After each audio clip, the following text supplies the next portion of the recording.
interesting thing that I found was that tango, that actually the word itself has African origin, and it means a closed place or reserved ground. There are cities in Malai that their actual name of the city is Tango. It also has some possible Portuguese influence, but that could be when the slave trade was going on. And so, let's see here. So African influence was fundamental in the tango with the candombes and, like we were saying, the habaneras. And the early tango was most common as a form of music, and it eventually migrated on and evolved that way.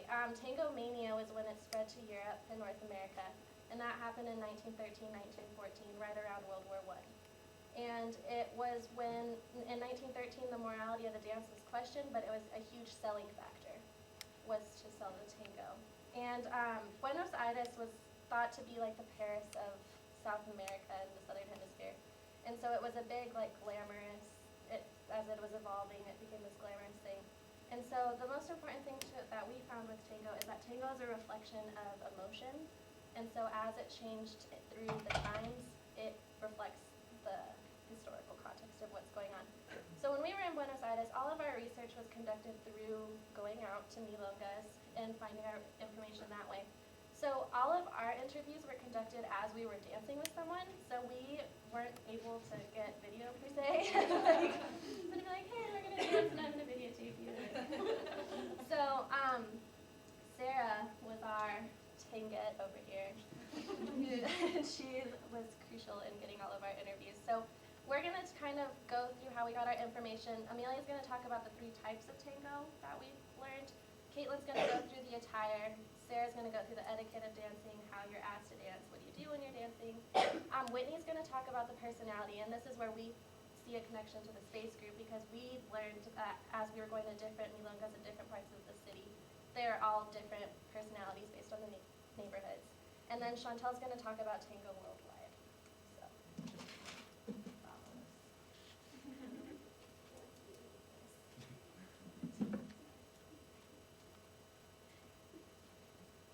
Alright, hello. For those of you who don't know, my name is Amelia Bird, and I am going to be talking about the different types of dance that you typically see at a milonga in Buenos Aires. Now, let's first define the term milonga. Milonga is a place to dance. It's a place to listen to music, and it's a place to dance. It's a social gathering. You can go by yourself or with people you know, people you don't know, and you can dance with whoever you want. What people tend to think of as the tango actually consists of 3 different main types of dance. The first of which is the tango, of course. There are a couple distinguishing factors between the 3 different types of dance that I'm going to discuss. The tango is very closely tied to its music, the music that is played while you are dancing. The tango music is almost strictly in 4/4 time. The pace of it is more varying than some of the other types of dance that we will talk about later.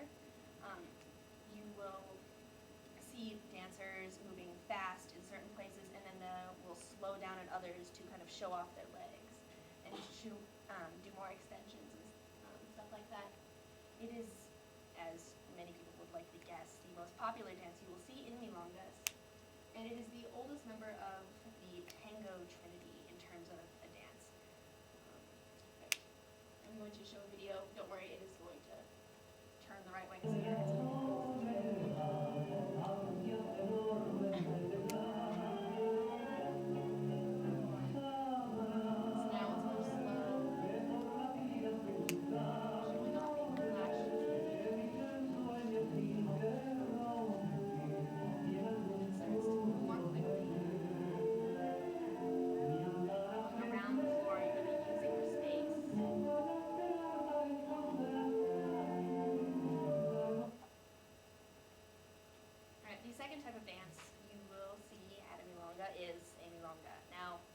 Where the term milonga gets a little confusing. Milonga is a genre of music. It is also a type of dance, and it is also, as I previously described, a place to go to listen to music and dance. So you can, in theory, milonga to a milonga at a milonga. So the use of the term can get a little confusing. You have to be aware of the context in which it is used. As a dance, the milonga is actually quite different from the tango. The music that you will dance a milonga to is typically in 2/4 time instead of 4/4 time. and is faster in pace than a tango would be.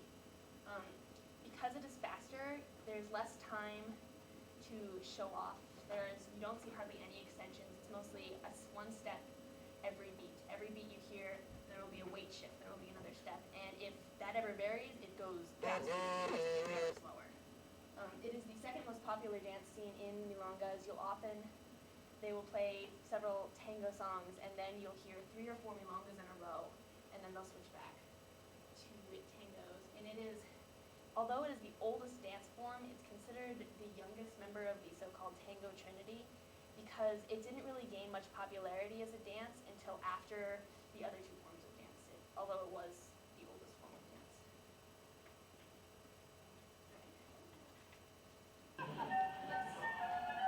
You can already hear that the music is on faster.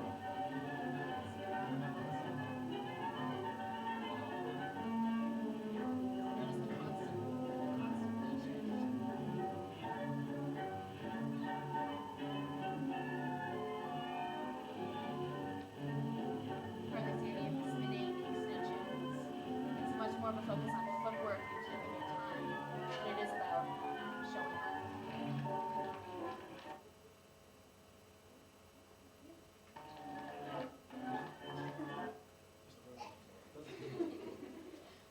Okay, the third type of dance that you will see at a milonga is the Vals Criollo Argentino, which is essentially a tango waltz. The main difference in the music is that the music is in 3/4 time like a waltz instead of 2/4 or 4/4 time like most other ballroom dance you will see. It originated from European waltzes because those gained popularity in the 1800s. The best way to describe a tango waltz is like a mix between a tango and a milonga. It has the same constant movement, constant pace that a milonga does, but in terms of the music and in terms of how the dance looks, it looks much more like a tango than it does a milonga. They're not seen very commonly at milongas, and instead of playing several songs in a row, they'll just kind of throw one randomly in there, and then continue with other forms of dance. This type of dance is danced almost exclusively at the older, more traditional milongas. At the newer milongas that we went to, the more alternative milongas, we didn't see it at all. Watch this video. It'll get that in there.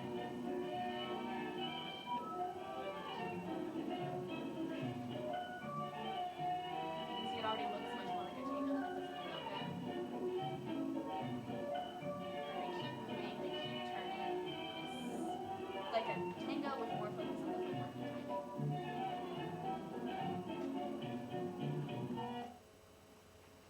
Alright, there are also a few other types of dances you will see at milongas, although they are not typically what you think of as tango. There will be tandas, which is a set of several songs in a row, usually 3 or 4. Of non-tango music, and this was surprisingly seen at both the more traditional and the newer, more alternative milongas. The 2 examples we saw were actually both on the same night, and at one of the older milongas that we went to, there was randomly a salsa section, and people were going out there dancing crazy with whoever they wanted. And at another milonga we went to, there was an entire tangada just of swing dancing. We're not quite sure why this happens, but we have speculated that because the tango is a very serious, very personal, very intimate form of dance that is played halfway through the night, more or less, to kind of break up the tension, to kind of shake off the seriousness of the other types of dance. Right. The one thing that is in common, that we see in common of the 3 types of traditional tango dance, that it is always, always, always improvised.